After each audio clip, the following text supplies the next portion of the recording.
ಇದು ಬಹಳ ಭಾರಿಯಾದ ಸಂಸಾರದ ವೃಕ್ಷ. ವ್ಯಾಮೋಹ. ಸಂಸಾರ ಅಂದ್ರೆ ವ್ಯಾಮೋಹ. ವ್ಯಕ್ತಿ ವ್ಯಾಮೋಹ, ವಸ್ತು ವ್ಯಾಮೋಹ, ಇಲ್ಲೇನು ನಾಮ ರೂಪಗಳ ವ್ಯಾಮೋಹ.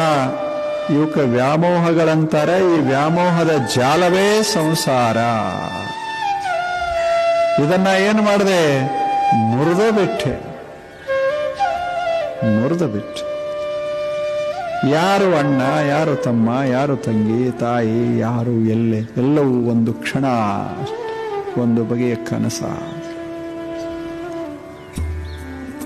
ಏನೋ ಒಂದಿಷ್ಟು ಬದುಕಿನಲ್ಲಿ ಅಷ್ಟು ಇಷ್ಟು ಸಂಬಂಧಗಳು ಇವೇ ಖಾಯಂ ಅಂತ ಅನ್ನೋದನ್ನ ಬಿಟ್ಟು ಬಿಟ್ಟೆ, ಮುರಿದೇ ಬಿಟ್ಟೆ. ಅಂತ